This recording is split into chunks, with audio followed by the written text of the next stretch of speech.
Nais ko lang rin po sanang ibahagi yung mga naging karanasan ko. Nangyari po ang una kong karanasan. May isang dekada na ang nakalipas. Dumalo ako noon sa isang handaan. Niyaya ako ng aking kaibigan sa kaarawan ng kanyang pinsan. Nang dumating kami sa bahay ng kanyang mga kamag-anak, ay marami ng mga taong naroon. Nagpahinga lang kaming sandali noon at pagkatapos ay niyaya na kaming kumain ng tiyahin ng kaibigan ko. Habang kumakain kami ay nakikita kong may mga nag-uumpukan na at nag-iinuman.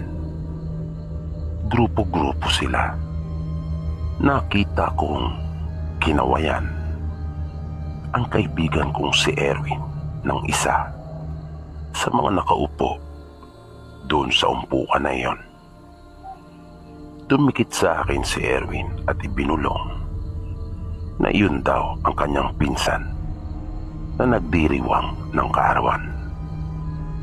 Kaidaran lang daw namin ito, kung kaya naisip kong makakasundo pala namin ito dahil sa malamang ay kapareho din namin ito ng mga hilig. Nang patapos na kaming kumain ay muli itong kumaway kay Erwin at sinenyasan kaming lumapit na sa kanila. Pag-upo namin ay kanya kaming ipinakilala sa mga kaibigan niyang naroon na nakaupong katabi niya. Nalaman namin na yung ibang mga grupong naroon din at nag-uumpukan ay ang mga kaibigan naman ng kanyang kapatid, na nagbiro pa nga ang pinsan ni Erwin at sinabi mas marami pa raw itong bisitang mga kaibigan kaysa sa kanya na nagdiriwang ng kaarawan. Sinimulan na rin nila kaming tagaya ni Erwin. Tatanggi pa sana kami dahil sa balak namin magpababa na muna ng kinain. Pero pinilit na nila kami at sinabing pareho lang naman daw iyon. Nang mapasulip ako sa loob ng bahay ay marami pa ring mga taong naroon at nagkakainan. Masaya naman nung mga pagkakataon na iyon.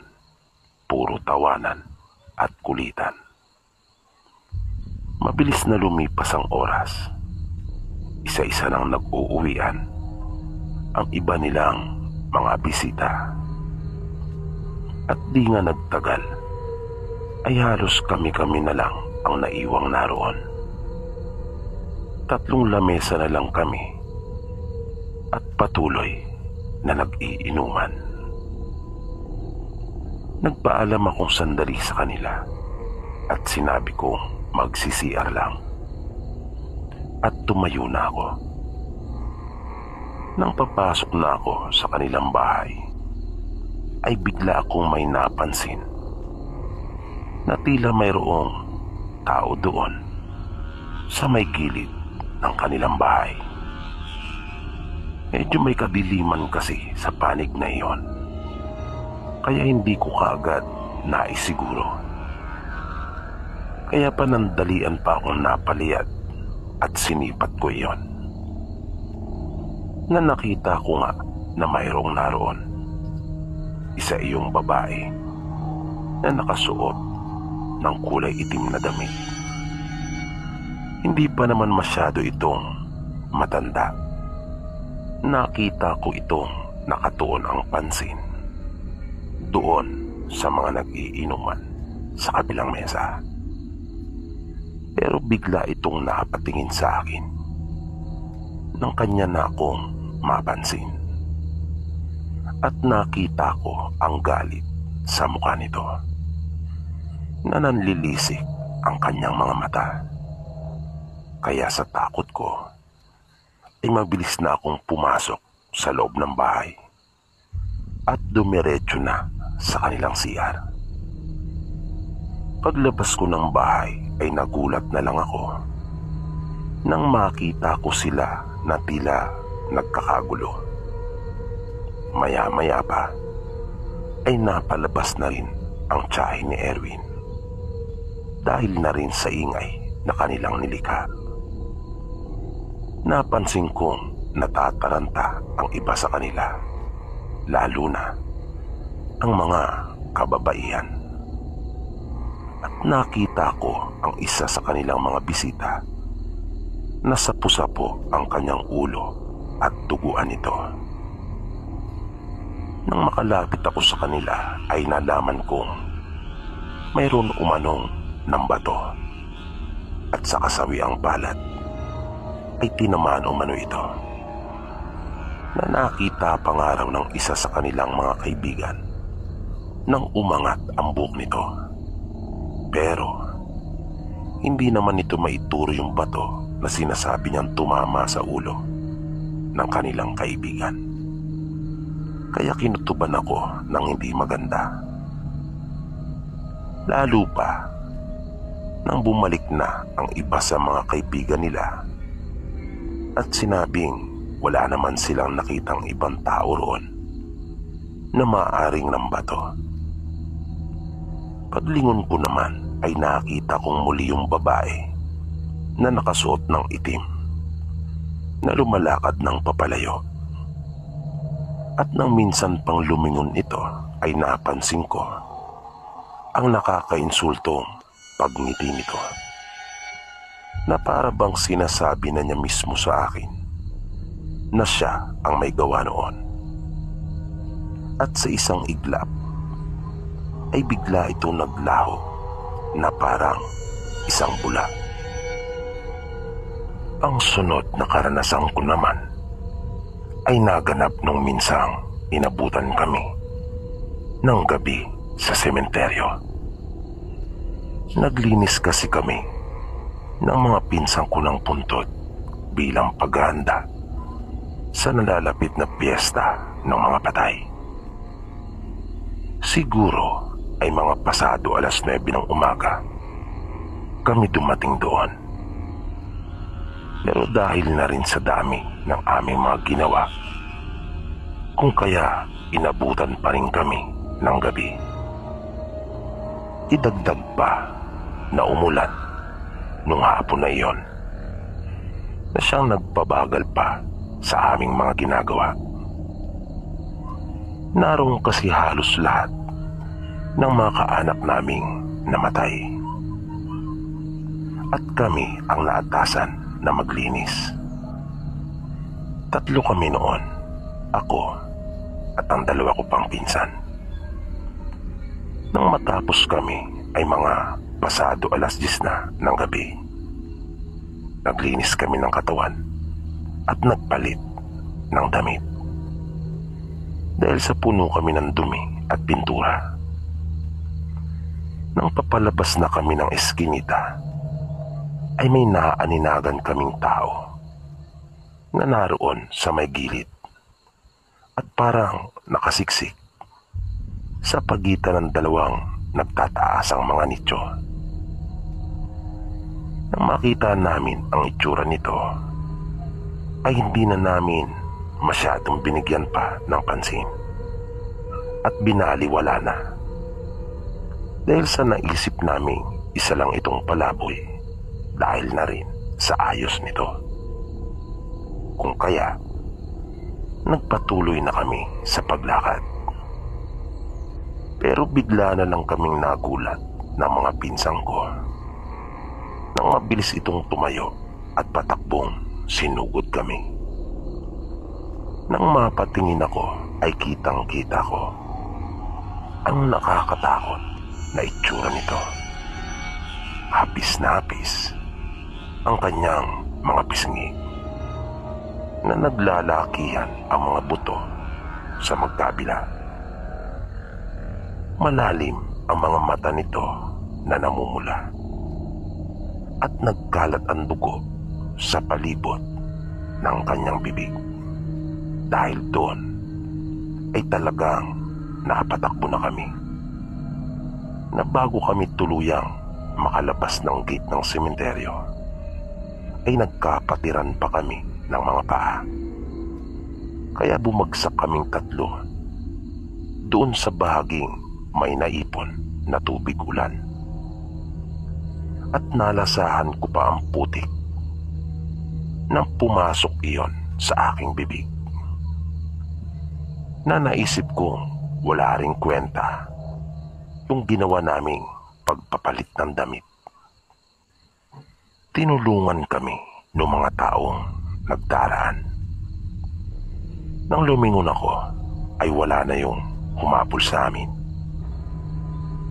Pagdating namin sa bahay ay hindi nila kami pinaniwalaan.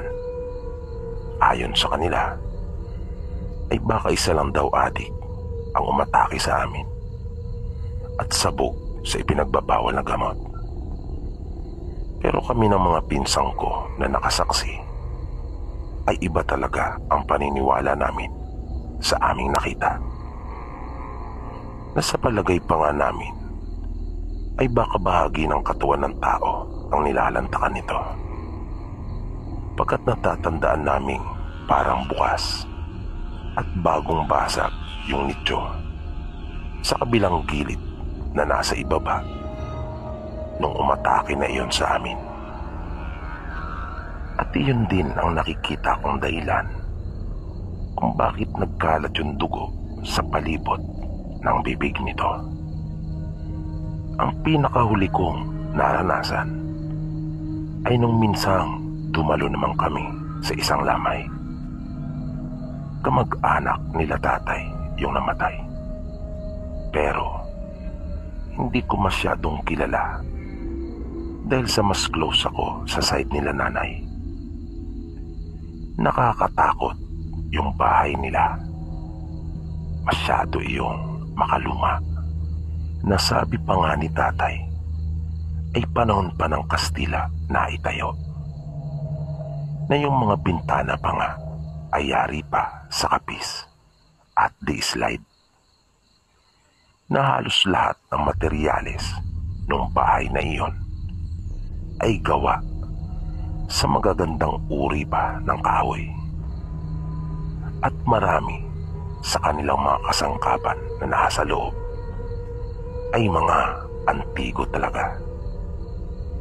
Nakakatakot din yung iba't ibang santo o ribulto na naroon, lalo na yung mga malalaki na para bang anumang oras ay tila gagalaw. Pagkat pakiramdam ko kasi ay para iyong madaling pasukin o saniban ng mga masasamang espiritu. Dumating kami doon ng mga mag-aalas 7 na ng gabi. Niyaya ako nila tatay at nanay na sumilip kami sa ataol. Pero ayoko. At sumenyas ako sa kanila na sila na lang.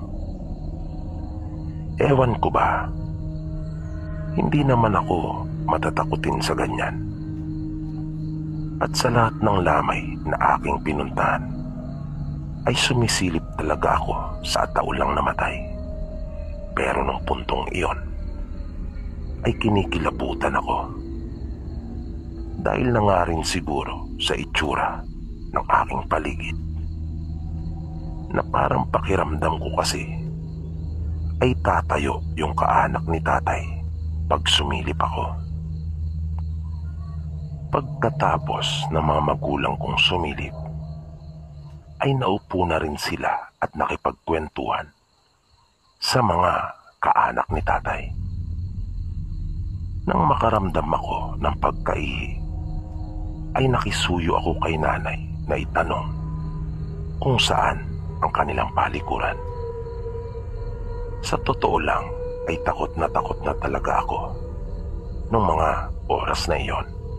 Kaya lang ay hindi ko na talaga mapigilan pa. At hindi ko rin naman magawang magpasama sa kanino man sa mga magulang ko dahil sa lubang nakakahiya pagkat ang laki ko na. Kaya pinakalma ko na lang ang aking sarili. Inisip ko na siguro ay wala namang masamang pwedeng mangyari. Kaya nang sabihin na sa akin ni nanay kung saan, matapos na ituro sa kanya ay tumayo na ako. Bumaba ako ng hagdan pagkat nasa ibaba daw iyon. Nang makababa na ako ay binaybay ko na ang pasilyo tulad ng sinabi sa akin. Dinerecho ko iyon at pagdating ko sa dulo ay nakita ko na yung pinto na nasa gawing kaliwa. Itsura pa lang talaga noon ay nakakatakot na. Idagdag pa na medyo madilim doon dahil sa umaasa lang iyon sa ilaw na naroon malapit sa hagdan. Bagaman may nakita naman akong bumbilya na nasa kisame ng pasilyo, ngunit ang tiyak ko ay pundido ito. Nang itulak ko ang pinto ay agad namang bumukas iyon. Kinapa ko na kaagad ang pindutan ng ilaw sa gilid at nakita kong maluwag pala iyon sa loob. Dahan-dahan na akong pumasok at patuloy na nakikiramdam. Parang ayaw kong bitawan ang pinto dahil sa ayaw ko sanang sumara iyon. Gusto ko nga sana iyong kalangan ng kahit anong bagay na naroon, pero wala akong makita. Kung kaya nilakasan ko na lang ang aking loob. Lumapit ako sa inidoro at sinimulan ko ng umihi. Pagtapos ko ay nagmamadali ko nang isinara yung zipper ng pantalong ko at tumalikod na. Ngunit laking gulat ko nang makita ko ang isang matandang babae na nakapatiwarik at nakakatakot ang itsura nito. Nagtatakbo akong palabas ng banyo habang malakas na sumisigaw. Pag-akyat ko ay nakita kong abalang-abala ang mga tao na nagkukwentuhan sila sa isa't isa. Na nagtaka ako kung bakit hindi man lang nila narinig yung malakas na pagsigaw ko. Mula doon sa huling baitang ng hagdan, pag-akyat ko, ay dumiretso ako doon sa ataol na nasa tapat ko. Sumilip ako at nakita kong nakangiti yung matandang babae sa ataol. At bigla itong dumilat. Napapalikwas ako. Pagtingin ko ay naroon sila nanay at tatay sa aking tabi, kasama ng iba pang mga kaanak namin. At nasa isang silid na ako. Kanila akong tinanong kung ano raw ang nangyari sa akin.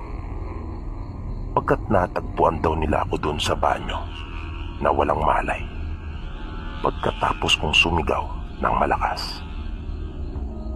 Napatingin ako kanila nanay at tatay at napaisip akong sandali. Sinabi ko sa kanila na nagpakita sa akin si Lola.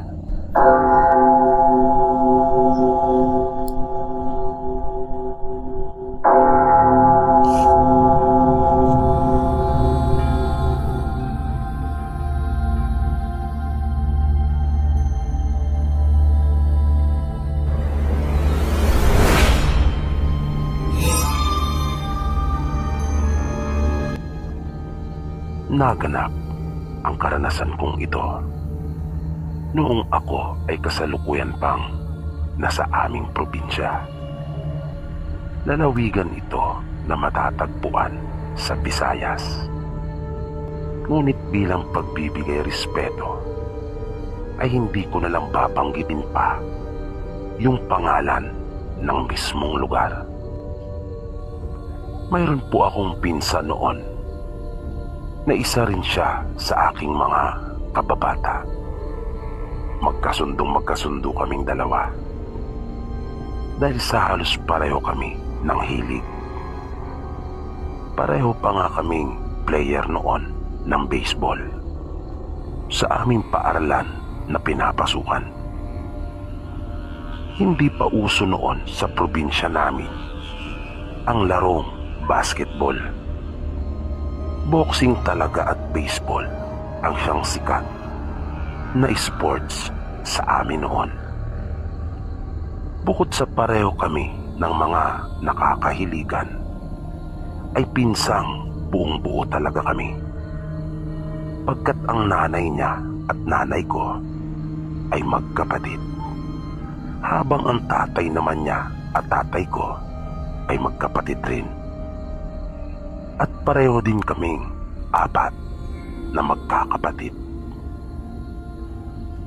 Magkaklase din kami ni Leo hanggang kami ay mag-high school.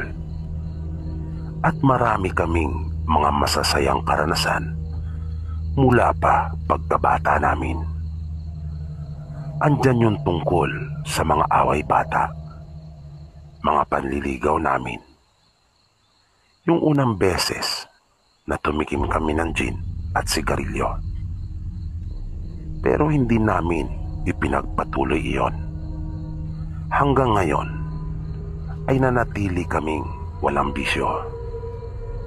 Bali sinubukan lang rin namin. Sabi nga, kasama iyon sa paglaki.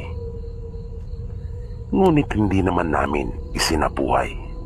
Isa pa, hindi rin naman kasi namin nakahiligan.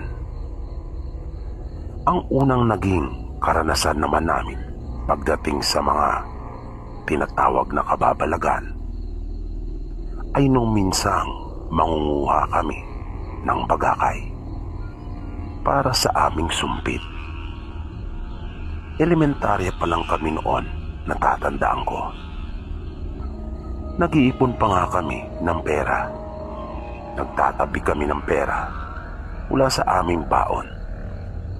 Tapos, naghahati kami sa pagbili ng isang banig na aspili na siyang ginagamit naman namin na bala sa aming sumpit. Kapag nagpabayan yung aming mga magulang, ay nagpapabili kami. Kung minsan naman, kami ay sumasama na rin.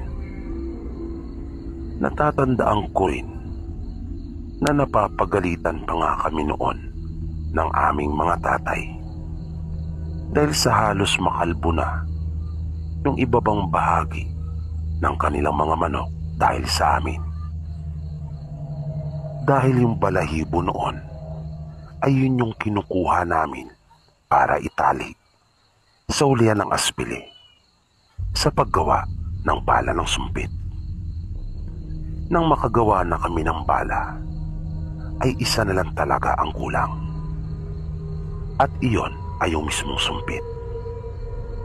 Sa pagkakatanda ko, ay Sabado iyon ng tanghaling tapat. Katatapos lang naming kumain ng tanghalian.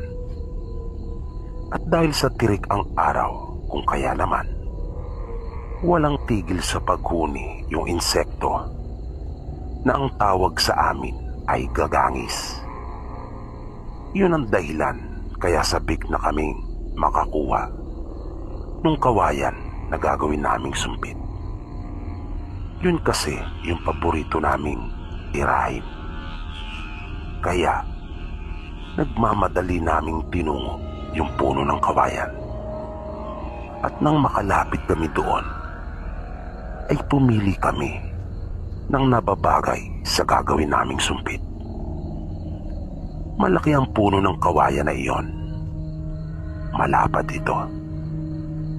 Sa kakapili ng angkop na bahagi ng kawayan, ay nilibot ko ng dahan-dahan yung puno. Ganon din si Leo. Pero sa magkabilang panig kami, na inaasahan kong kami ay magkakasalubong. Ngunit sa aking pagtataka ay hindi ko siya nakasalubong. Hanggang sa itiretso ko ang pag-ikot pabalik sa kung saan ako nagsimula ay wala ito. Bumalik pa nga ako sa pag-asang makita ko siya, pero wala na si Leo. Nagpalingalinga pa ako sa aking paligid, pero hindi ko talaga siya nakita na. Kaya nagtaka ako kung saan siya nagpunta. At dahil nasa kanya yung itak, ay umuwi na lang ako. Medyo nakaramdam din kasi ako ng takot pagkat nag-iisa na lang ako doon. Papalapit pa lang ako sa aming bakuran ay natanaw kong mayroong nakaupo sa aming balkonahe. At nagtaka ako dahil nakita ko si Leo na naroon na at kanya nang nililinisan yung kawayan na kanyang kinakayasan iyon. Nang mapansin niya ako ay nagtanong kagad dito sa akin nang saan daw ako nagpunta. Na dahil naman sa pagtataka ko ay yun din ang naitanong ko sa kanya. Sinabi kong hindi ko na siya nakita, na ganun din naman ang pagpapaliwanag niya sa akin. Hanggang ngayon ay palaisipan pa rin sa amin kung ano talaga ang nangyari sa aming dalawa noong mga oras na iyon. Marami pa kaming mga naranasang kakaiba ng pinsan kong si Leo. Pero ang sunod na ikukwento ko ay noong kami ay 19 anyos na at kasalukuyan ng naniningalang pugat. Mga 15 ay may mga nililigaw-ligawan na rin naman kami. Pero nung umidad kami ng 19, ayun yung panahon na talagang seryoso na kami sa panliligaw. At mayroong niligawan si Leo noon. Tawagin na lang natin sa pangalang Mildred. Maganda si Mildred, maputi ito at makinis. Idagdag pa na mayroon itong maliit at bilugang mukha na binagayan ng maninipis na mga labi at mapupungay din na mga mata. Mahaba din ang kanyang nakatikwas na pilikmata. Kaya maraming naging karibal si Leo noon kay Mildred. Pero masigasig ang pinsang ko at talaga namang desidido. Ako naman bilang pinsan niya at matalik na kaibigan ay hangad ko rin siyempre na magtagumpay siya sa kanyang panliligaw kay Mildred. Kaya lahat ng maaari kong maitulong ay aking ginagawa. Minsan ay nagkasundo kaming magpinsan na muling bumisita doon kanila Mildred para sa kanyang panliligaw. Mga alas 4 na siguro iyon ng hapon nang kami ay umalis sa aming baryo. Bali may dadaanan pa kaming isang baryo bago yung kanila Mildred. Malayo din ang nilakad namin. Sa bundok kasi kami dumaan. Kapag sa kalsada kasi, mas malayo. At ganun din naman, mayroon pa ring lalakaring napakalayo. At siguradong hindi na rin namin aabutin pa yung last trip. Kaya pag mga ganon, mas pinipili pa talaga namin sa bundok na lang dumaan. Wala pang gastos. Yun nga lang, magtsatsaga ka talaga sa paglalakad.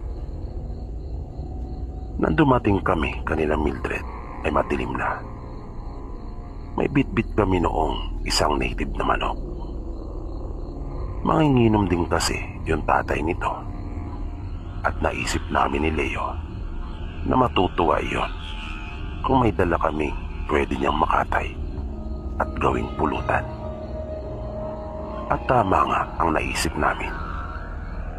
Natuwa iyon nang makitang may dala kami. Naroon na ito sa kanilang mesa at nagtatagay na mag-isa. Magkabilang tenga ang ngiti niya nang abutin ang dala naming manok. Maya-maya ay lumabas na rin si Mildred mula sa silid nito. Naupo kaming tatlo sa kanilang pinakasala habang ang nanay ni Mildred ay abalang naghuhugas ng pinggan. Pagkat katatapos lang nilang magapunan noon, yung tatay naman niya ay naging abala na rin sa pag-aasikaso ng kanyang pulutan.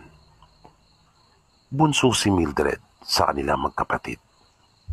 Ang ate nito ay maganda rin at nasa Maynila na nagtatrabaho nung panahong iyon. Mabilis na lumipas ang mga oras. Lagi kaming niyayaya ng tatay ni Mildred na tumagay, pero tumatanggi kami. At alam naman naming mas pabor iyon sa kanya. Dahil pakunyari lang naman yung kanyang alok sa amin na baka nga pag tumagay kami ay kasama pa ng loob nito dahil sa mababawasan ang kanyang iniinom. Di ko na alam kung anong oras na nung mga pagkakataon na iyon nang magpaalam kami kanila Mildred. Wala kasi silang orasan sa bahay at wala din naman kaming relo na magpinsan. Pero sa tansya ko ay mag-aalas 11 na iyon ng gabi. Pero hindi naman masyadong madilim sa labas. Naisip kong ayos na rin iyon dahil sa matagal na nagkausap si Leo at si Mildred. Inihatid pa kami ni Mildred hanggang sa pinto. Nang nakalabas na kami sa kanilang bakuran, ay minsan pang lumingon at kumaway si Leo kay Mildred na nananatiling nakatayo sa may pinto ng kanilang bahay. Inilabas na namin ang aming dalang flashlight. Naramdaman ko kagad ang lamig ng gabi. Nanunuot iyon sa aking balat. Mabuti si Leo dahil sa nakapagbaon nito ng jacket. Samantalang ako ay wala. Buti na nga lang rin at t-shirt ang suot ko at hindi sando. Habang binabaybay namin yung daan, ay nagkwentuhan kami magpinsan tungkol sa kung ano ang napag-usapan nila ni Mildred. Hindi maitago ng pinsan ko yung saya sa kanyang dibdib. Dahil sa ang sabi daw nito sa kanya, ay sasagutin na raw ito sa pagbalik niya. Pagkat may pagtingin din daw sa kanya si Mildred. Habang masaya kami nagkukwentuhan, ay bigla kami nakarinig ng huni ng aswang. Kaya, yung saya na aming nararamdaman ay napalitan na bigla ng takot at kapwa kami natigilan. Kaya, pansamantala kaming huminto at nakiramdam. At mas lalo pa kaming kinilabutan pagkat yung malakas na tunog kanina ng aswang ay biglang humina. Ang ginawa namin ni Leo ay lumihis kami sa daan. Pinatay na rin namin muna yung aming flashlight. At doon kami naupo ng panandalian sa mga damuhan at naglalakihang halaman. Nang biglang may narinig kaming lumipad mula sa sanga ng isang puno na naroon lang malapit sa amin, na sa aking palagay ay mga may 7 dipa lamang ang layo mula sa amin. Nang maramdaman namin na umalis na iyon, ay muli na kaming bumalik sa daan at may pagmamadaling binaybay na uli iyon, na yung aming flashlight naman ay tila hindi pa nakikisama sa amin dahil sa namamatay-matay pa iyon at mukhang mahina na ang baterya dahil sa hindi na gaanong maliwanag ang ilaw nito. Pero pinagtiyagaan pa rin namin iyon. Naisip kasi naming mas mabuti na iyon kaysa sa wala talaga, at mga pa kami sa daan. Medyo nabawasan yung aking kaba nung oras na iyon, sa pag-aakalang tuluyan ang umalis yung aswang. Pero bigla na lang may naramdaman kaming dumaan sa itaas ng ulo namin, na naramdaman ko talaga yung malakas na hangin. At dahil sa pag-aalala sa kung ano ang maaring gawin noon sa amin, ay napatakbo kaming dalawa ni Leo sa isang puno. At doon ay aming isinandal ang mga likod. Nakita kong may inilabas si Leo, isa iyong 29. Kaya naghanap din ako ng pupwede kong maging armas. Nataon naman na mayroong nakasandal sa sanga ng puno na aming nilapitan na isang bagakay. Natamaan iyon ng liwanag ng flashlight, kaya mabilis ko iyong hinawakan at iniabot kay Leo yung flashlight na aking hawak-hawak. Naririnig pa rin namin yung pagaspas ng aswang, kaya ang lakas ng kabog ng aking dibdib.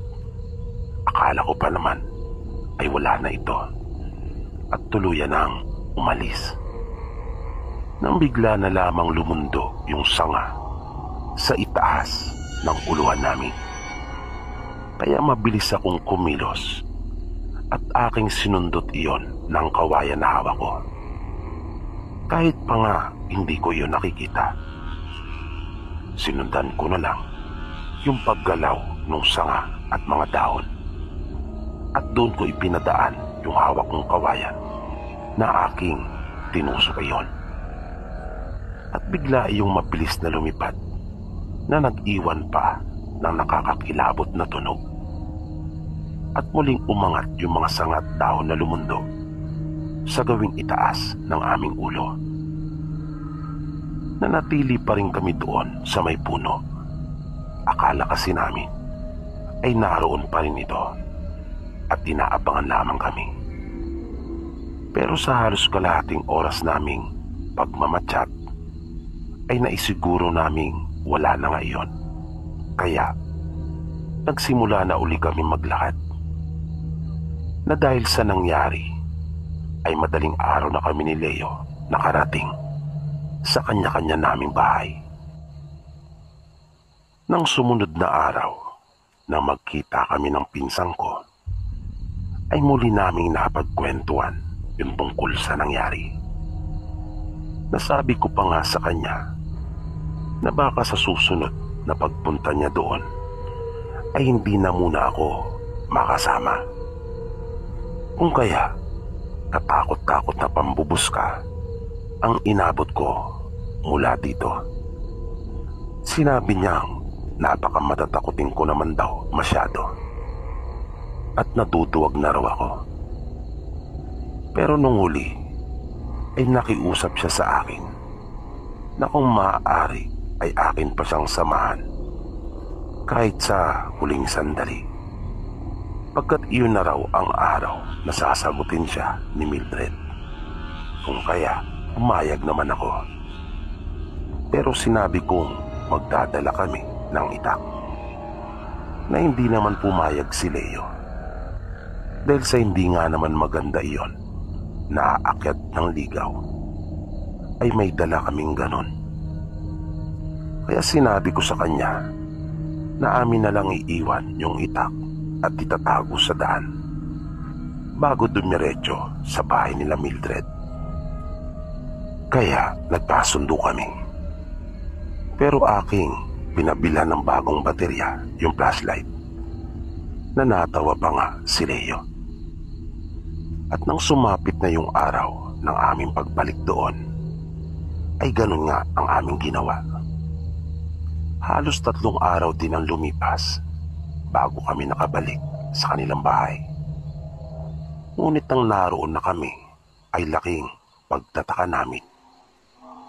Nang abutan naming saradong-sarado ang kanilang bahay. Pero halatang may tao sa loob dahil na rin sa liwanag na nagmumula doon. Kaya tumawag si Leo at nagmagandang gabi. Ilang sandali na ang lumipas ay wala pa ring sumasagot. Muling inulit ni Leo pero wala pa rin. Ngunit parang naririnig naming may nag-uusap ng mahina sa loob. Kaya makailang beses pang inulit ni Leo na tumawag at bumati ng magandang gabi. Hanggang sa may narinig kaming boses na sumagot. At halatang galit ang tinig noon. Kaya naisip kong marahil ay nakulitan lang iyon. Boses iyon ni Mildred at sinabing makakaalis na raw kami at wag nang babalik pa. Kaya ipinagtaka talaga namin iyon ni Leo kung bakit nagkaganon. Nabakas ko kaagad ang lungkot sa mukha ng pinsang ko. Dahil ang buong akala niya ay iyon na yung araw na ipagkakalob na ni Mildred yung matamis niyang oo. Pero parang kabaliktaran pa yata ang nangyari. Gulong-gulo ang isip noon ni Leo. Hindi namin talaga maisip kung ano ang dahilan ng biglaang pagbabago ng damdamin ni Mildred.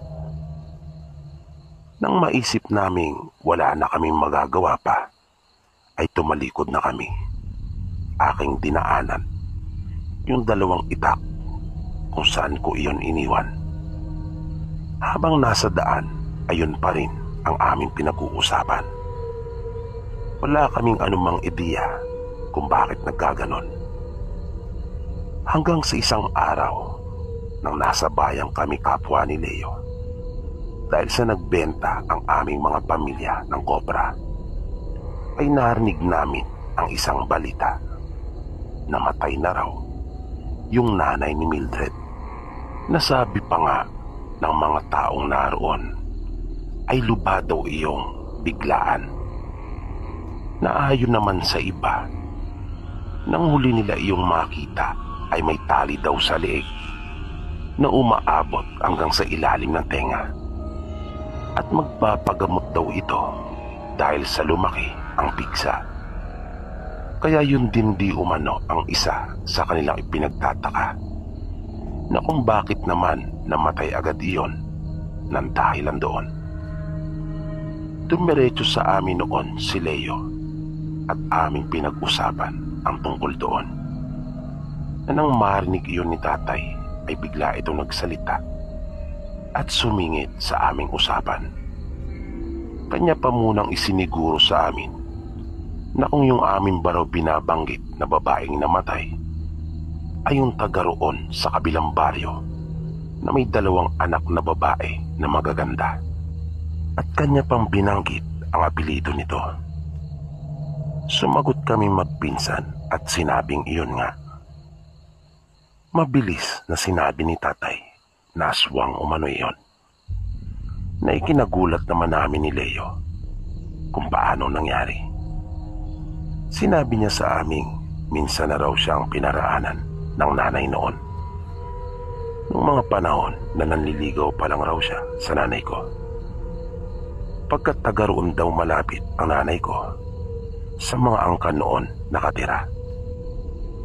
Na tinambangan din daw siya ng nanay noon Bali lola na ni Mildred ang tinutukoy na iyon ni tatay. Napagkukwento pa ng tatay ko, inalok pa raw siya noon ng dala nitong tuba nang kanya itong makasalubong sa daan. Na kanya naman daw pinaunlakan, pero mga ilang minuto pa lang silang nagkakaiwalay ay narinig na niya ang uni ng aswang. Buti na lang raw at may dala siyang itak noon at suot niya yung ibinigay sa kanya ng kanyang tiyuhin na kwintas na mayroong bala ng baril. Kaya dahil sa ibinahaging iyon ni tatay ay nalinawang kami pareho ni Leo na ang tumambang pala sa amin nung gabing nagpunta kami roon kanila Mildred ay walang iba kundi ang nanay nito. At di sinasadyang napuruan marahil nung kawayan na ipinantusok ko.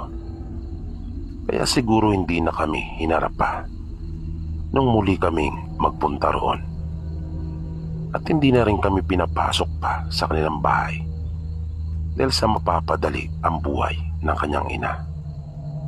Yun nga lang, sa kasawiang palad ay hindi pa rin ito nagawang matakasan ang kamatayan. Marahil ay napuruhang talaga at hindi na nila nakayanang gamutin pa.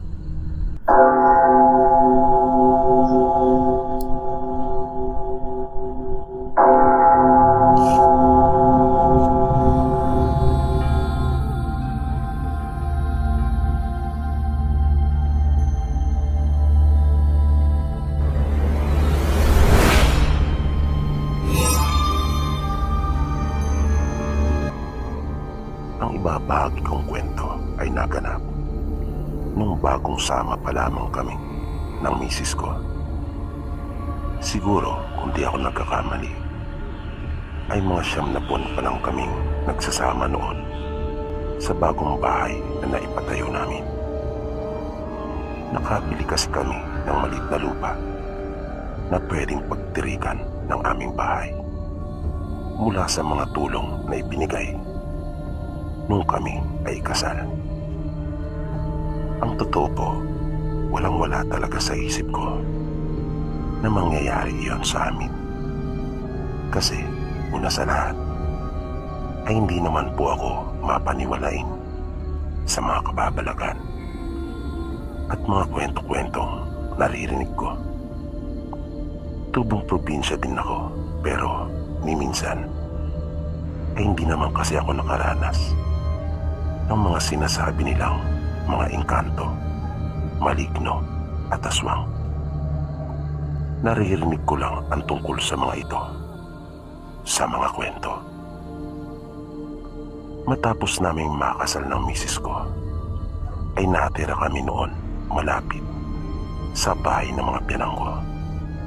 Mga 100 metro mahigit ang layo. Sa isang lalawigan iyon sa katimugang bahagi ng Luzon.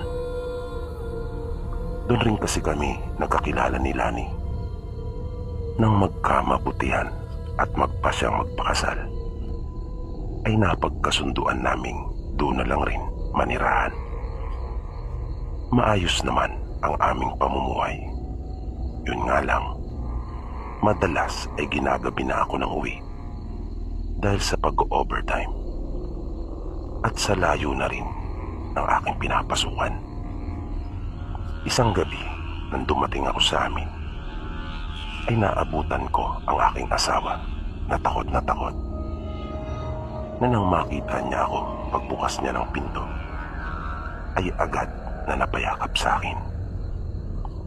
At nang mag-usisa ako sa kanya ay sinabi niyang mayroong umaali-aligid sa aming bahay.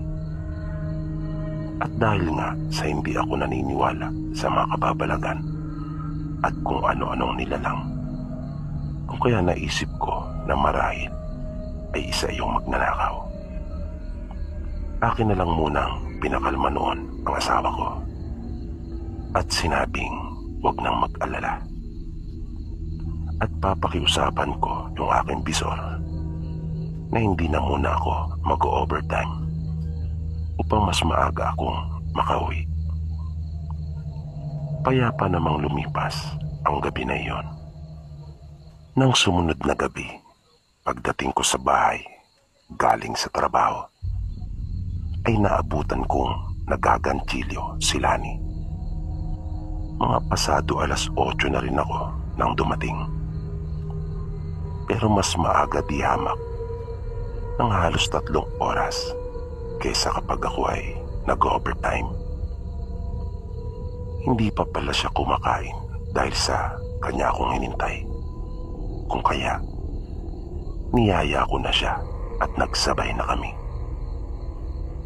Pagkatapos naming kumain, ay naupo akong sandali sa pinakasala namin, habang si Lani naman ay naghuhugas ng pinggan. Nang biglang may narinig akong parang nagtakbuhan sa labas ng aming bahay. Kaya agad akong napatayo at sumilip sa bintana. Wala naman ako nakita, pero rinig na rinig ko iyon. Iginala ko pa ang aking paningin sa maaabot ng pananaw ko, pero wala talaga akong nakitang naroon. Nang tatalikod na ako, ay biglang may sumulpot na isang pusa. Kaya para akong nabunutan ng tinik sa lalamunan. At nasabi ko sa sarili na pusa lang pala. Kaya isinara ko na yung bintana at inayos ang kortina. Lumapit sa akin si Lani at nagtanong kung ano raw iyon. Naramdaman niya rin pala. Sinabi ko naman sa kanya na pusa lang. Kaya nakita kong nawala na bigla ang kanyang pag-aalala. Naupo pa kaming pareho sa sala at nagkwentuhan na muna. Aming napag-usapan yung nalalapit na birthday ng biyanang kong babae. At nang makaramdam na ako ng antok, ay niyaya ko na ang asawa ko na pumasok na kami sa aming kwarto upang matulog. Muling lumipas ang gabi na iyon ng payapa. 1 linggo mahigit ako na hindi na muna nag-overtime sa trabaho upang maaga makauwi sa amin. Nang sa ganon, ay masamaan ko ang aking asawa. Pero halos lagi akong nakakarinig ng mga yabag sa labas ng aming bahay. Pero hindi ko na pinapansin pa dahil sa naisip ko nga na pusa lang. At akin na lang isinasara yung bintana sa tuwing aking maririnig yon. Maging ang mga pintuan ay akin ding tinitiyak na nakasarang mabuti, pagkat ayokong magpakakampante. Dahil naisip ko pa rin na baka magnanakaw kung minsang naramdaman ni Mrs. na umaali-aligid sa aming bahay. Hanggang sa sumapit ang kaarawan ng aking biyanan. Nataon naman na wala akong pasok sa trabaho. Dahil sa ang kaarawan nito ay mismong araw ng kalayaan. Kaya maaga kaming nagising ni Lani. Dahil aming napagkasunduan na magpapabayang kami upang mamalengke. Kaya pagkatapos na makapagkape nung umagang iyon, ay umalis na rin kami kaagad. Nang sa ganon, ay maaga din kaming makabalik ng bahay. Matapos naming makapamalengke, ay nagpahinga lang kaming sandali pagdating ng bahay. At sinimulan na rin namin kaagad na magluto. Nang matapos kami ni Lani, ay mag-aalas-2 na. Tamang-tama lang naisip namin para sa merienda. Bagaman may niluto din kaming kaldereta at menudo, kasama ng spaghetti na paborito ng aking mga biyanan. Kaiba kasi sa karamihan ng mga may edad na pansit ang gusto. Sila mag-asawa ay spaghetti ang kanilang nakahiligan, lalo na kapag ito ay masos. May ginawa din kami ni Lani noon na egg sandwich at 3 lianera ng paborito nilang dessert na leche flan. Nang may ayos na naming lahat ang aming mga dadalhin sa bahay ng biyanang ko, ay umalis na kami. Pagdating namin doon sa kanila, ay naroon na ang ilang mga pinsan ni Lani at Jain. Ang mga biyanan ko naman ay may mga niluto din: biko, puto at Shanghai. Si Lani talaga ang inaasahan nilang magluto ng kanilang paborito, dahil masarap itong mag-spaghetti. Ilang sandali pa ay nagdatingan na rin yung iba pa nilang mga kaanak, mga tsuhin at tsahin niya, at iba pang mga pinsan. May isang tagpo akong natatandaan noong naroon kami. Isang tsahin ni Lani ang biglang lumapit sa kanya at sinabing hindi pa raw siya magbubuntis nung taon na iyon. Sa halip ay sa kasunod pa raw na taon, at kailangan daw naming mag-ingat. Sa halip na matuwa sa aking mga narinig, ay parang nainis ako. Kung kaya naitanong ko kay Lani kung sino ba ang matandang iyon, dahil sa noon ko palang iyon nakita. At doon ko nalaman na kapatid daw iyon ng kanyang ina na taga Siquijor, pagkat doon nakapangasawa. Mga bata pa raw sila Lani nang huli nila itong makita. Maliban doon sa matalinghagang pagsasabi ng hula ng tiyahin ni Lani sa kanya, ay naging masaya naman ang kaarawan ng biyanang ko. Masayang masaya ito. Gabi na nang kami ay makauwi. Naupo kaming sandali sa sala at nagpahinga. Hindi na kami nagluto pa dahil sa busog naman kami. Di ko na matandaan kung mga anong oras na kami natulog. Pero ang alam ko, noong mga madaling araw ay nagising ako dahil sa sobrang pananakit ng aking tiyan, na nang mapaupo ako ay nasabi kong mag-uumaga na rin pala, dahil sa napansin kong unti-unti nang pumapasok yung sinag ng araw sa aming bahay. Di ko mailarawan yung eksaktong nararamdaman ko noon. Napakasakit. Di pa ako nakaranas ng ganon sa tanang buhay ko. Noon lang na nagmamais yung pawis ko at nanlalamig ako.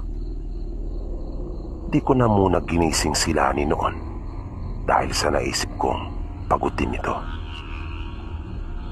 Ngunit nang nagising siya ay agad na nag-alala nang kanya akong makita.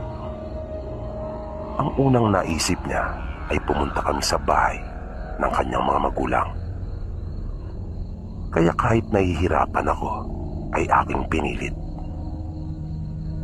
Nang dumating kami doon ay nagulat pa sila nanay at tatay, at napabulalas nang napapahal daw ako. Narinig ko sa kanila na ako raw ay namumutla. Ang natatandaan ko noong mga oras na iyon ay hinang-hina na talaga ako. Naramdaman ko na rin sumakit na bigla ang aking ulo ng napakasakit. At nagsimula na rin akong sumuka. Kaya narinig kong sinabi ni Lani sa kanyang mga magulang na kanila na raw akong lawayan. Dahil sa pagkakaalam nito, ako ay nausog nila. Kilala kasing malakas ang usog nila tatay at nanay. Kanila naman akong nilawayan. Matapos iyon, ay wala na akong matandaan. Nang magkamalay ako, ay laking gulat ko nang ang una kong masilayan ay yung tiyahin ni Lani na taga Siquijor. Nang iikot ko ang aking paningin, ay nakita kong naroon din naman pala yung aking mga biyanan at si Lani.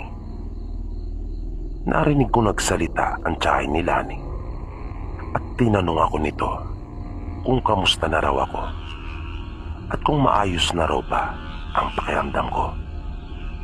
Sinabi ko namang medyo maayos na. Narinig ko nagsalita muli ito at kanya akong tinanong kung mayroon ba raw akong natatandaang kakaiba, sapagkat ayon pa sa kanya ay hindi umano usog o balis lang ang nangyari sa akin. Kaya inisip ko at may naalala nga ako. Bago ako magising dahil sa tindi ng sakit ng aking tiyan noong umagang iyon, ay nanaginip ako ng napakasama. Na habang kinukwento ko nga sa kanila ay talaga namang kinikilabutan ako. Dahil sa naalala kong malinaw ang nakakatakot na itsura ng lalaki na iyon. Na kahit hindi ako naniniwala sa aswang, ay sinabi ko sa tiyahin ni Lani na ganon ang kanyang itsura. Tulad sa isang aswang na madalas ka akong napapanood sa mga palabas.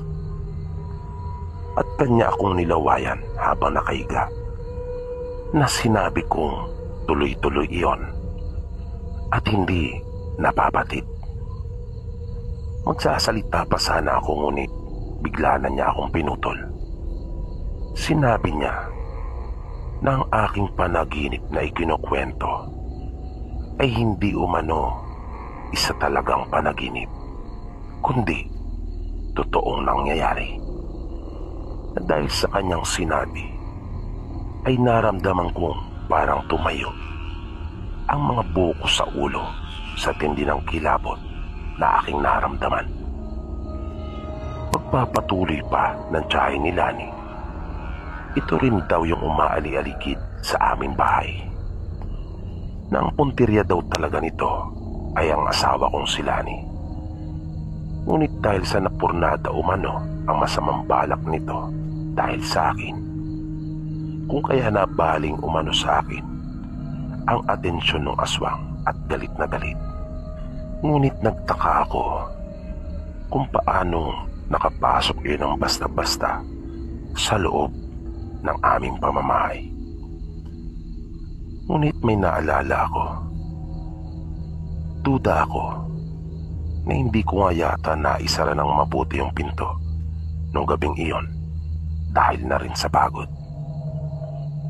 Sabi ng tiyahin ni Lani, wag daw kaming pakasiguro dahil plano daw nito na unahin ako. Ngunit kanyang babalikan pa rin ang aking asawa. Dahil sa ikalawang pagkakataon ay napurnada na naman daw yung masamang tangka nito kay Lani. Nung magising ako, nang maramdaman ko ang pananakit ng aking tiyan. Na nung mga oras na iyon ay hindi ko alam kung akin bang paniniwala ang lahat ng aking naririnig mula sa tiyahin ng asawa ko. Pero nakaramdam ako ng hiya sa aking sarili. Dahil sa yung taong kinaiinisan ko sa unang pagkakataon nang makita ko ito, ay iyon din pala ang tutulong at magliligtas sa akin. At kanya ring tinulungan si Lani. Binigyan niya ito ng pangontra. Tinuruan niya rin kami ng mga dapat naming gawin. At bilang panghuli, nagkatotoo nga ang hula nito ukol sa pagdadalang tao ni Lani na nagbuntis ang asawa ko ng sumunod na taon. Na amin namang nagawang maingatan yung aming panganay na anak hanggang sa mailuwal ito dahil na rin sa mga pagpapayo at mga pamamaraang itinuro ng tiyahin ni Lani sa amin.